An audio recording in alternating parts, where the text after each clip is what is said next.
Okay, Assalamualaikum. My name is Nick Irfan bin Kamal Zaman.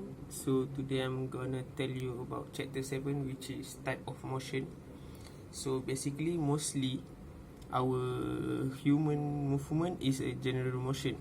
So general motion is a combination between linear motion and angular motion.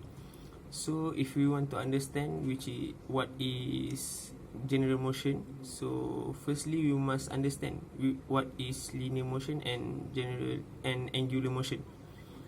So first is linear motion. So linear motion is a motion that move in a straight line or in a curved line from a point A to point B.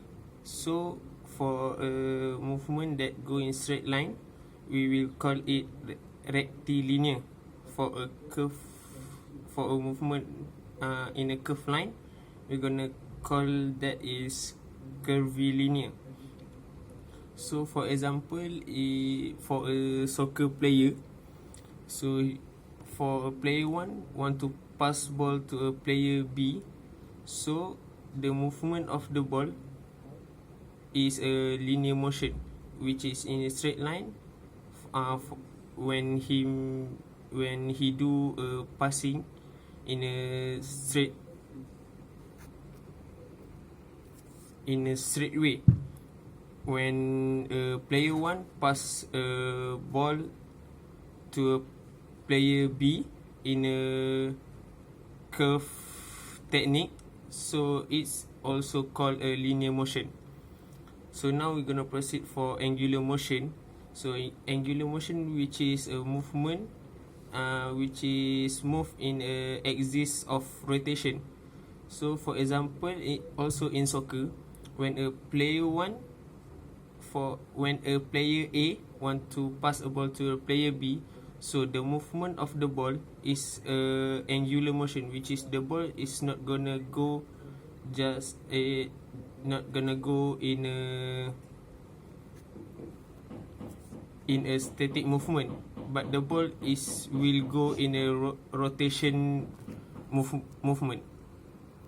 So for a general motion, which is I was told before this, it is a combination of linear and angular motion. So for example, I was told before this about a soccer player. So the movement from a player A to a player B, which is a linear motion, and a rotation of the ball is angular motion. So that is a general motion. So now we're gonna proceed to projectile motion. So basically, projectile is when your body or an object are in the air without any help. So for example, if you throw a tennis ball on the air, so the moment of the ball on the air is what we call projectile moment. So for projectile moment, we have two, which is vertical component and also horizontal component. So for vertical component, which is a movement that assists by gravity, and for horizontal component, which is a movement that is assisted by air resistance. So for vertical component, for example, I give you a okay. So for example of vertical component, so if you throw a tennis ball to the air, so the tennis ball will go upwards to the air until the ball reach the maximum height, which is we call apex. So when the ball reach the maximum height, the gravitational force will make the ball go to downwards to turn back to the place that ball have been thrown.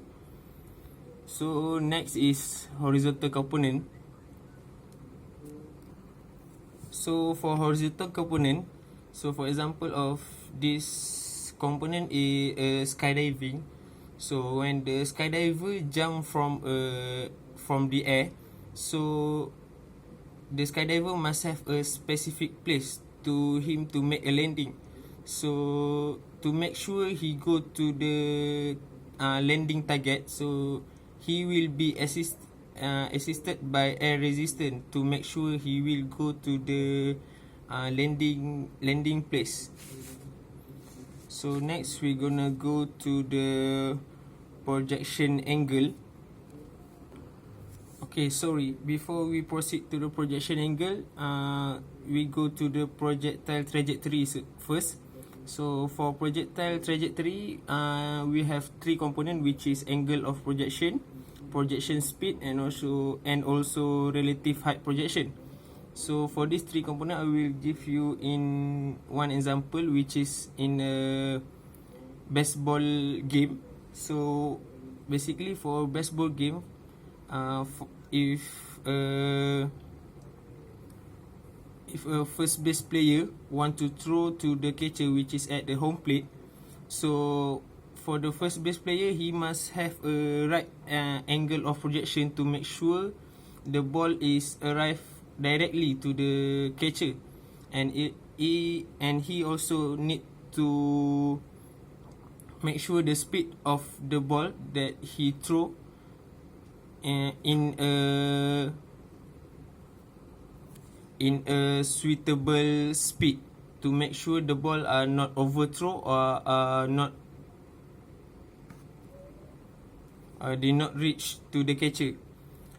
So for the next component is height of projection. So the first base player need to make sure the throw that he do is in a relative height, to make sure the ball is not too high, to make sure the catcher are easy to make a catching of the ball.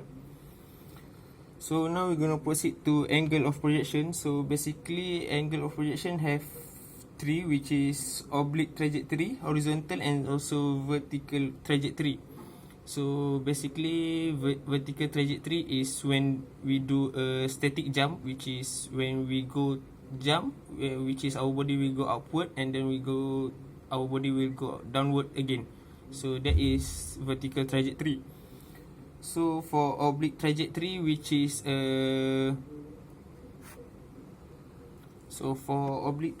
which is that's mean projectile height same with a projectile land it will same with a landing height. So for example is a soccer player want to do a high ball pass.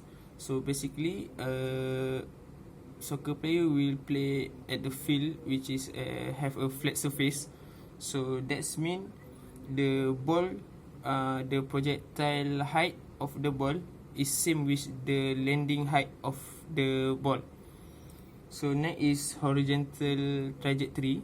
So basically horizontal trajectory is when the projectile height is more higher than a landing height.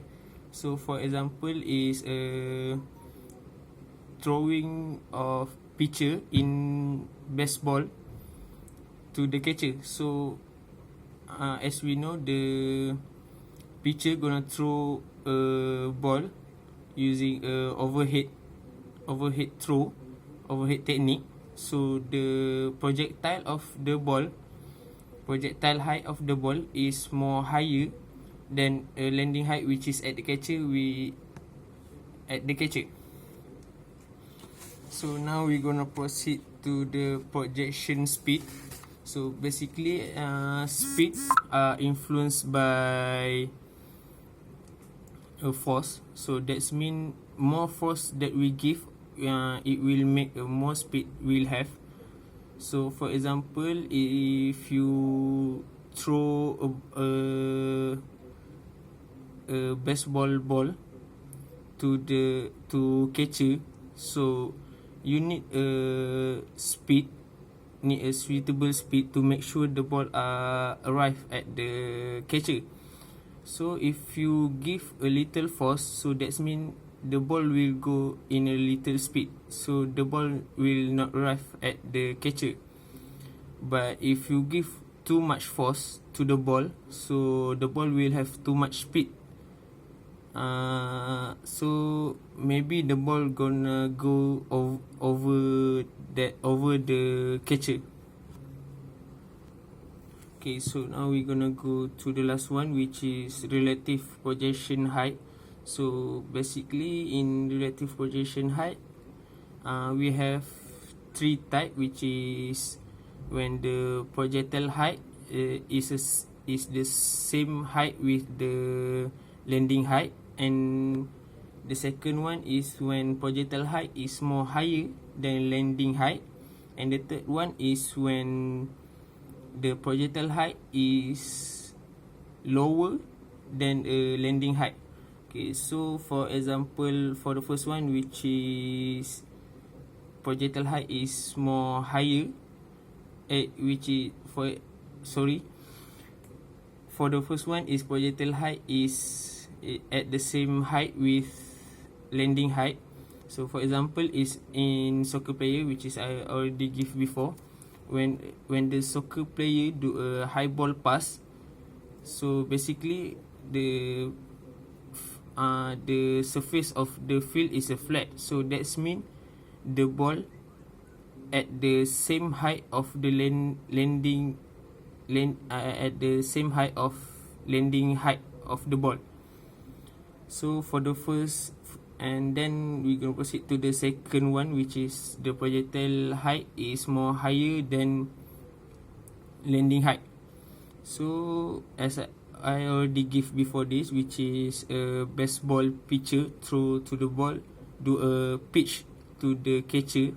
So basically, the pitcher will throw using a overhead technique to the catcher, which is catcher will sit at the back of the home plate. So the ball is gonna go is just like from upward to the downward. So that's mean the projectile height of the ball is higher than landing height of the ball, which is at the catcher. And the third one is when the projectile height is lower than the landing height. So for example, is in netball game, which is for a goal shooting. So basically, the player are lower than the net of the goal post. So that's mean the projectile of the ball is lower than landing height, which is at the net at the goal post. So I think that's all from me. Thank you.